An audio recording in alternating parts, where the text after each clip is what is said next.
Thank you. Good morning, Mr. Chairman, Ranking Member Durbin, and members of the committee. It's an honor to be here with you today as the 9th Director of the FBI. I want to provide by providing a briefing into the tragic assassination of Charlie Kirk. It's important that this FBI is transparent as possible without jeopardizing investigations. Charlie Kirk was shot at 12:23 p.m. on September 10th. I think this timeline is critically important.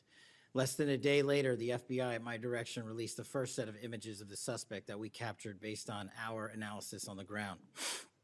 Later that evening, while conducting extensive interviews and cell phone analysis and also flying out evidence response teams and hostage rescue teams and evidence tacticians who were collecting evidence in live time and flying them back to Washington, D.C. in our laboratories for immediate analyses, we were able to extract video from the campus feed.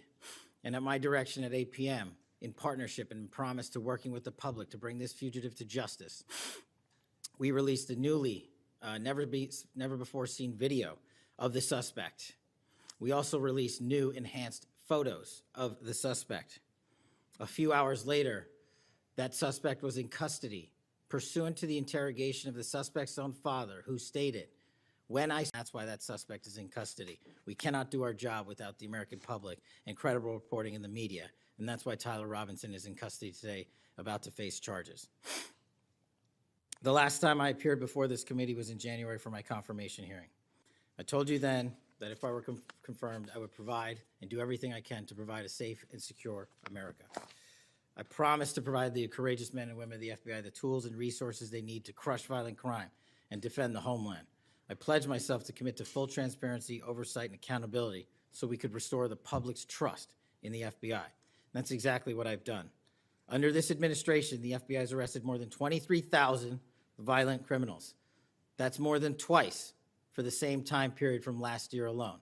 23,000, more than twice from the same time period last year. We've taken over 6,000 illegal firearms off the streets. That number is an exponential increase. We've identified and located more than 4,700 child victims. More than 4,700 child victims have been found by this FBI. That is a 35% increase from the same time period last year.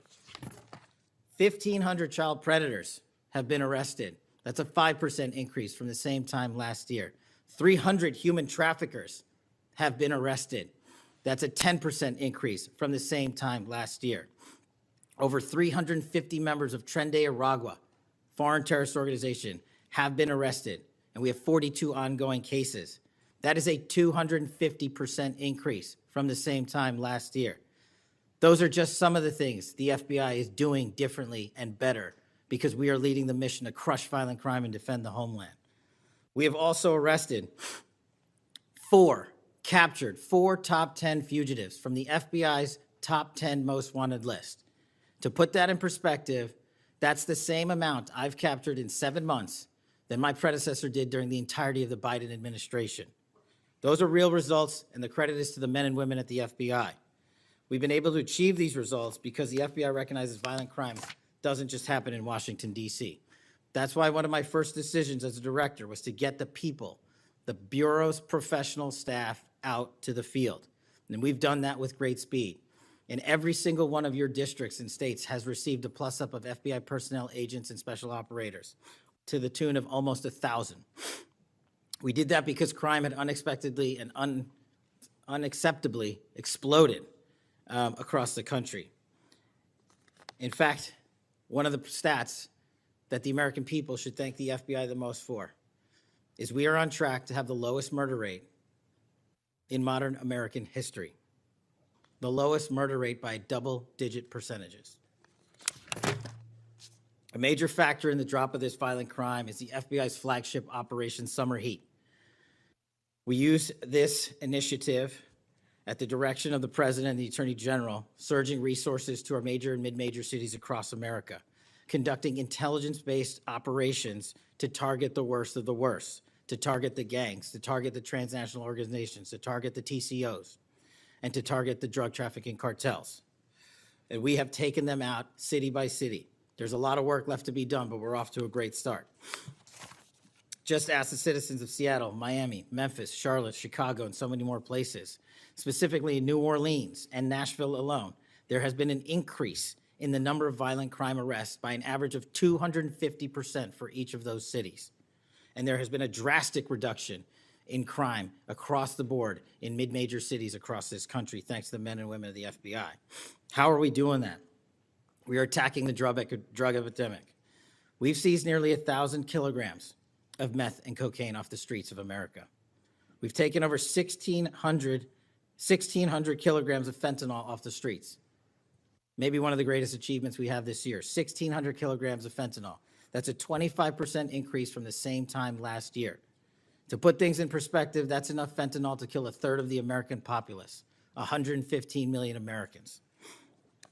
We're also going after the companies that manufacture these precursors overseas in places like mainland China and their cutting agents. In fact, this month in Cincinnati, we announced groundbreaking charges aimed at the individuals and businesses responsible for flooding these opioids and their precursors and cutting agents into the streets of America. And for the first time that I can remember, we are charging these businesses and enterprises, not just in America, but in mainland China, and seizing their operational necessity to have money by seizing their cryptocurrency wallets. We're also equally important to protecting the homeland. We know we have a no-fail mission. We're committed to keeping our nation safe from terrorism, cyber attacks, and foreign adversaries. Whether stopping threats inspired by foreign terrorist organizations or lone wolf actors or sponsored by hostile nation states. This year, we've already made nearly 60 counterintelligence arrests. 60 counterintelligence arrests this year alone is a 30% increase from the same time period last year for the CI work at the FBI. I'm proud when we can share our successes, such as when an espionage charge was brought against an active duty U.S. Navy sailor caught spying for the People's Republic of China.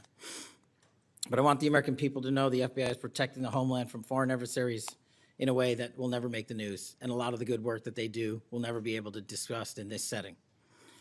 We're working on cyber threats. We're attacking malware infrastructure, going after ransomware attackers, delivering a new partnership with the private public sector engagements we've taken with the companies who are attacked by these foreign adversaries and nation-state actors and individual enterprise rings from around the world. We are combating Salt Typhoon, Vault Typhoon, Flax Typhoon, and so many other ransomware and cyber threats this nation faces. We're also arresting people such as Tajik national in Brooklyn, who is suspected of sending tens of thousands of dollars to support ISIS. We're going after the new form of what I refer to as modern-day terrorism in America, 764 crimes that involve harming our children by going after them online, causing self-mutilation, suicide, sexual abuse, and steering them in the wrong direction. Currently, we have 3,500 international terrorism investigations.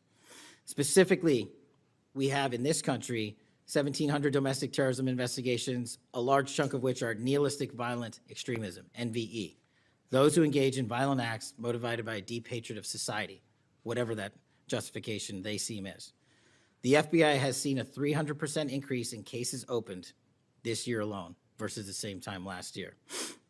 In the last couple of months, the FBI secured a guilty plea for a man in Tennessee who attacked an energy facility with drones and explosives.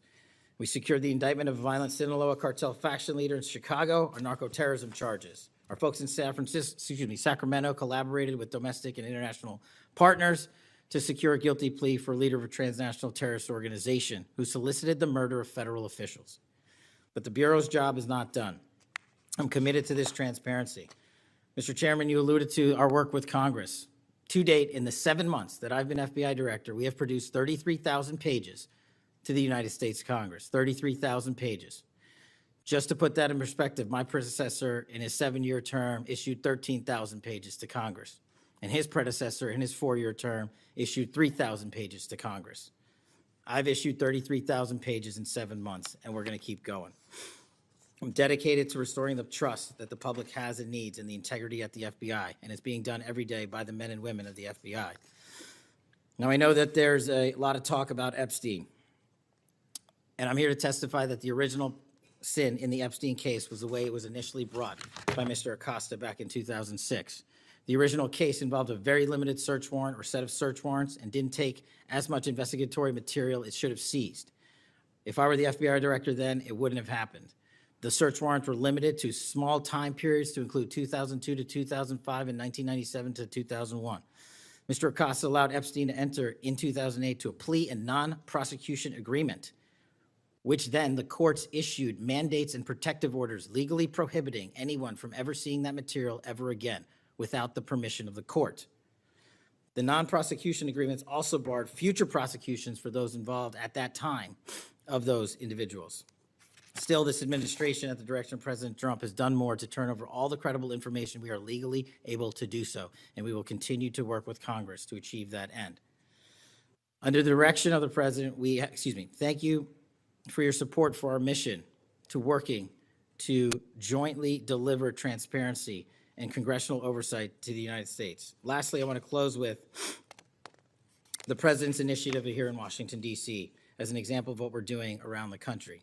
And I think our next city is Memphis. 21,000 arrests in D.C. with our federal partners, a huge decrease in violent crime, 60% decrease in gun crimes in Washington, D.C. in the last month, 74% decrease in carjackings in Washington, D.C. in the last month, 53% decrease in homicides in Washington, D.C. in the last month. The drugs are disappearing, people are freely walking around the states, and we're restoring the nation's capital to its glory. That work is through the interagency process that the FBI is proud to be a part of, and the initiative spearheaded by President Trump and the Attorney General. And perhaps most notably for investigations in Washington itself, it was the intelligence that the FBI gathered through our source network here in D.C. that helped us identify the suspects in the horrific murder of the D.C. intern Eric Tarpinian. We're proud to be a part of that investigation. We're proud to put the resources to bear of the FBI. And in closing, Mr. Chairman and members of the committee and Ranking Member Durbin, I'm honored to be the 9th director of the FBI. I'm not going anywhere. If you want to criticize my 16 years of service, please bring it on. Over to you.